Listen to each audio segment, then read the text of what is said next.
बिस्मिल्लाहिर्रहमानिर्रहीम, अस्सलाम वालेकुम। मेरा नाम सैयद फैसल शकील है।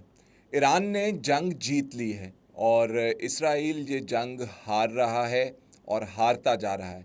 ये मैं बात क्यों कह रहा हूँ? इसलिए कि जंग के हवाले से अगर आप बातचीत करें तो जंग में कई महाज होते हैं जिनके ऊपर जंग जीतना ज़रूरी होती है।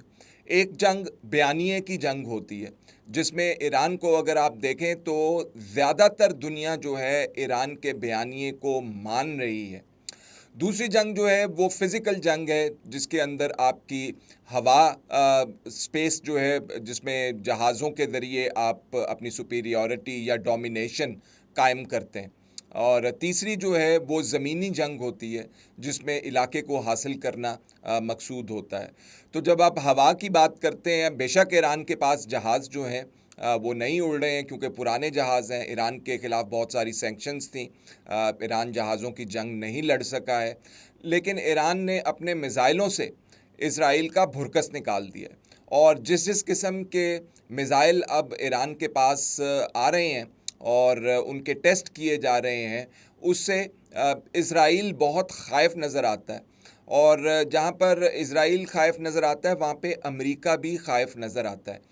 मैं क्यों आपको ये बात कह रहा हूँ कि अमेरिका ख़ाइफ़ नज़र आता है? एक तो डोनाल्ड ट्रंप साहब ने 2 हफ़्तों तक मामला मौख़र कर दिया है कि वो ईरान के ऊपर हमला करेंगे या नहीं करेंगे।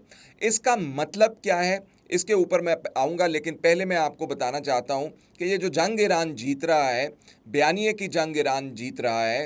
ईरान ने मिज़ाइलों से जंग जो है वो इसराइल के ख़िलाफ़ जीती है। फ़िज़िकल जंग जो है उसका अभी दूर दूर तक कोई नामो निशान नहीं है।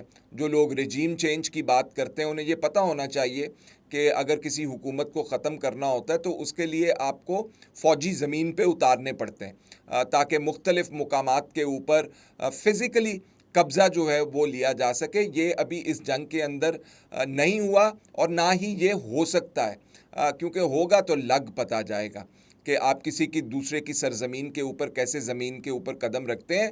और अभी ये जो जंग जारी है 2000 से ज़ायद किलोमीटर से दूर जो है वो इसराइल है। और ये 2000 से ज़ायद 2000 किलोमीटर से ज़ायद जो है जंग जो जारी है, जिसमें मिज़ाइल इस्तेमाल हो रहे हैं और इसराइल जहाज़ इस्तेमाल कर रहा है। ये जो जंग जीत रहा है इसराइल, इसमें अब दूसरे ममालिक ईरान से बात करना चाह रहे हैं, जिसमें बरतानिया है, जर्मनी है, फ्रांस है।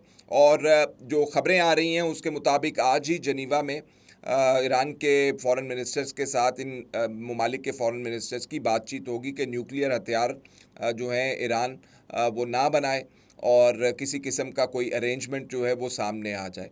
और अगर ये किसी किस्म का अरेंजमेंट या किसी किस्म का मुआहदा सामने आ जाता है तो ये फिर अमेरिका को भी काबिल कबूल होगा, क्योंकि ट्रंप साहब जो हैं अब वो खिसक गए हैं इस जंग से और कह रहे हैं कि 2 हफ्ते बाद देखेंगे हमने इस जंग का क्या करना और क्या नहीं करना। नेतन्याहू साहब और इसराइली जो हैं अब वो कान पकड़ रहे हैं कि हमें किसी तरह माफ़ी दे दें, ये जंग किसी तरह ख़त्म करवा दें। और इसके ऊपर वजूहात क्या हैं कि अमेरिका जो है, जो मैंने पहले कहा कि ख़ाइफ़ नज़र आता है इस जंग में हाथ डालने के लिए, उसका किस्सा सुन लीजिए। मैं शुरू से कहता आ रहा हूँ कि ये हो नहीं सकता कि आपके एक छोटी सी आम सी मिसाल क्रिएट कर लेते हैं कि आपके मोहल्ले के अंदर बाहर से एक चौधरी जो है या पहलवान जो है वो दंदनाता हुआ घुस आए और उस मोहल्ले के अंदर जो मुखय्यर हजरात हैं वो कहें कि यार बस अब इसकी डोमिनेशन जो है अब वो कबूल कर लें, ये हमें थप्पड़ मारे, ये हमें मुक्का मारे, ये हमें ज़मीन पे गिरा दे, ये हमारा गिरेबान फाड़ दे, कोई मसला नहीं है, इसको आ लेने दें। ऐसा नहीं है। अब चाइना ने और रशिया ने पिछले 2-3 दिनों के अंदर जो स्टेटमेंट्स दी हैं उससे वाज़े हो गया है अमेरिका के ऊपर कि अगर हमने इस जंग में इसराइल के साथ मिलके ईरान के ऊपर हमले किए तो लग पता जाएगा और मज़ा फिर हमें नहीं आएगा। मतलब ये है कि इस जंग के अंदर अगर अमेरिका ने हाथ डाला तो ये जंग फिर लंबी हो जाएगी। ईरान की मदद की जाएगी, चाइना मदद करेगा, रशिया मदद करेगा और अमेरिका को फिर एक ऐसी जंग के अंदर बहुत अरसे तक डूबना पड़ेगा जिसका वो मुतहम्मिल नहीं हो सकता। आप लोगों के लिए ये बात शायद हैरान कुन ना हो कि अमेरिका दुनिया का ऐसा मुल्क है जिसका कर्जा इतना ज़्यादा है कि दूसरे ममालिक उसके करीब करीब नहीं फटकते हैं। इतना ज़्यादा हम पाकिस्तान के कर्जे की बात करते हैं कि पाकिस्तान कर्जा लेकर जो है वो डूबने वाला है, तो अमेरिका का कर्जा तो ट्रिलियंस ऑफ डॉलर्स के अंदर है। और अगर आप वो क्लॉक देखें जो कि बताती है कि अमेरिकी कर्जे के ऊपर कितना इंटरेस्ट या सूद जो है, नॉट बाय डेज, वो हर सेकंड बता रही है, हर मिनट में बता रही है कि कितने डॉलर्स जो है मल्टीप्लाई कर रहे हैं। एक फैसिनेशन, एक स्टडी है, अगर आप उसको देखें तो वो क्लॉक बना हुआ है, उसके अंदर आपको वो बताते हैं कि पर सेकंड, पर minute, per day, per hour कितना अमेरिका का कर्जा ऊपर जाता जा रहा है, और ये मिलियंस ऑफ डॉलर्स की गेम है। तो अमेरिका को ये भी मालूम है कि एक तरफ उसके अंदरूनी हालात जो हैं वो कुछ बेहतर नहीं है, और दूसरी तरफ अगर जंग के अंदर हमने हिस्सा डाल दिया तो फिर हम बिल्कुल ही गए। तीसरी तरफ उनका मीडिया, और चौथी तरफ जो है आलमी बरादरी जो है वो देख रही है बड़ी क्लोजली कि इस जंग को अगर तूल दी गई तो इसमें कीमियाई मवाद के हवाले से भी बहुत ज़्यादा खदशात हैं, जिसके ऊपर रशिया ने कहा है, एक न्यूक्लियर प्लांट के ऊपर रशिया के रशियंस काम कर रहे हैं ईरानियंस के साथ मिलके, अभी भी वो मुल्क छोड़ के नहीं गए, और रशिया ने कहा है कि ये हमारे लोग यहाँ पे काम कर रहे हैं, खबरदार अगर यहाँ पे हमला करने की कोशिश की गई। तो दूसरी तरफ ये भी कहा जा रहा है कि ये आप देखें, अगर कीमियाई मवाद को अगर आपने हिट किया तो ये पूरे खित्ते में, पूरी दुनिया में एक बहुत बड़ा मसला बन जाएगा। तो इसलिए ये मामलात जो हैं अब अमेरिका के लिए उतने आसान नहीं रहे। और एक बात मैं आपको बता दूं, ये मेरी पर्सनल रीडिंग है कि ईरान के जो मिज़ाइल अब दागे जा रहे हैं इसराइल के ऊपर, उनकी नौइयत माफ़ी चाहता हूँ, वो बिल्कुल मुख्तलिफ है। अगर आप पहले ईरान के हमले देखें तो उनको टारगेट हिट करने की जो सलाहियत थी वो इतनी खौफनाक नहीं थी, जिस खौफनाक तरीके से अब बिल्डिंग्स को पिन पॉइंट लोकेशन के साथ निशाना बनाया जा रहा है कि वो जहाँ पे मिज़ाइल फेंकते हैं, मिज़ाइल वहाँ पे जाके टारगेट करते हैं, हिट करते हैं। आप मोसाद की बिल्डिंग्स को देख लें, आप उनके ऑयल के हवाले से फैसिलिटीज़ को देख लें। ईरानियंस के पास अब जो खेप नज़र आ रही है मिज़ाइलों की, वो बहुत खौफनाक है। और सवाल ये पैदा होता है कि ये पहले दिन ये खेप कहाँ थी, दूसरे दिन ये खेप कहाँ थी, तीसरे दिन ये खेप कहाँ थी, और चौथे, पाँचवें, छठे, सातवें दिन ये खेप के अंदर इजाफा कैसे हो गया, मिज़ाइलों की नौइयत कैसे बदल गई, हैयत कैसे तब्दील हो गई। अब जो मिज़ाइल ईरान ने दागा है उसका ताज़ा तरीन तजर्बा किया है, अब उसकी ट्रेजेक्ट्री देखें, उसके पास सलाहियत मौजूद है कि जो इसराइल की तरफ से मिज़ाइल फेंके जाएं उनको डॉज करे और अपने निशानों को हिट करे। तो दुनिया शशोपंज का भी शिकार है, और दुनिया को ये भी नज़र आता है कि ईरान अकेला नहीं खड़ा हुआ। और इस हवाले से जो अब आइंदा आने वाले दिनों के अंदर आपको डेवलपमेंट्स नज़र आएंगी, उसके अंदर ईरान के न्यूक्लियर प्रोग्राम के हवाले से किसी किस्म का आपको मुआहदा होता हुआ नज़र आएगा, और उसी की बुनियाद के ऊपर ये जंग बंदी जो है वो भी आपको नज़र आएगी। क्योंकि अमरीकियों का ये कहना कि अभी हम इस जंग के अंदर नहीं कूद सकते, इसराइल के लिए बहुत ज़्यादा एक मार खाने वाली, एक डराने वाली सूरत हाल है, जिसकी वजह से उनको पीछे हटना पड़ेगा।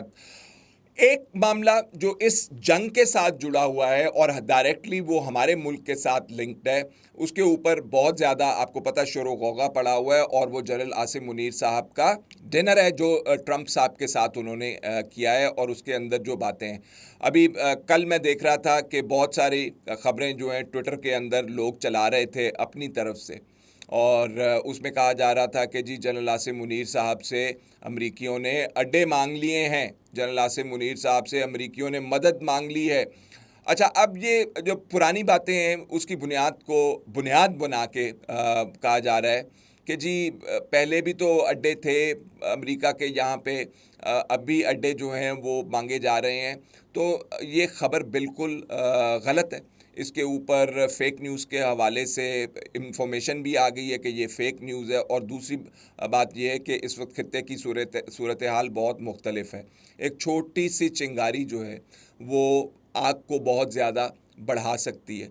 तो इसलिए पाकिस्तान पहले दिन से ये कह रहा है कि इज़राइल जो है उसने ईरान के ऊपर हमला करके बहुत ज़्यादा एग्रेशन दिखाया है, बहुत बड़ी गलती की है, इज़राइल को कंडेम किया है, पूरी दुनिया से ये कहा है कि इस जंग को ख़त्म किया जाए। ये हो नहीं सकता पाकिस्तान जो है एक पोजीशन लेके उसको दाएं तरफ से मुड़ जाए। तो फिर मामला क्या है? मामले के ऊपर जनरल आसिम मुनीर साहब ने खुद बात की है और इस मामले के हवाले से बातचीत करते हुए उन्होंने कहा है कि देखिए, पाकिस्तान जो है खित्ते में वो डी एस्केलेट करने के लिए, यानी कि जंग को ख़त्म करने के लिए, मामलात को ठंडा करने के लिए अपना रोल अदा करता रहेगा।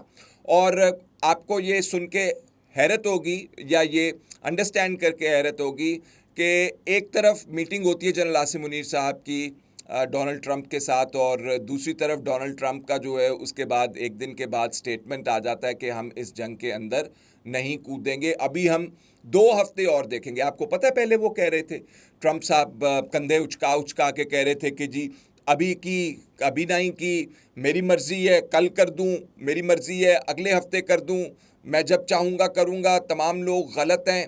तो ये ट्रंप साहब का स्टेटमेंट हुआ करता था और अब उन्होंने बिल्कुल ही उसको मौखर कर दिया। तो पाकिस्तान ने जो इंडिया को कुट लगाई है, पाकिस्तान ने जो सफारती महाज के ऊपर इंडिया को पछाड़ा है, पाकिस्तान ने जो जंगी मैदान के अंदर इंडिया की कमर तोड़ी है, उससे दुनिया को अंदाज़ा हो गया कि पाकिस्तान मामूली मुल्क नहीं, बल्कि पाकिस्तान ने गैर मामूली सलाहियतों का मुजाहरा किया है। पाकिस्तान के ईरान के साथ ताल्लुकात बहुत अच्छे हैं, पाकिस्तान के ज़रिए बातचीत ईरान से हो सकती है, पाकिस्तान वो स्पेस क्रिएट कर सकता है जिससे इस जंग के अंदर कमी आए, जिससे इस जंग को जो है वो बेहतर तरीके से ख़त्म किया जा सके। तो ये पाकिस्तान का वो रोल है।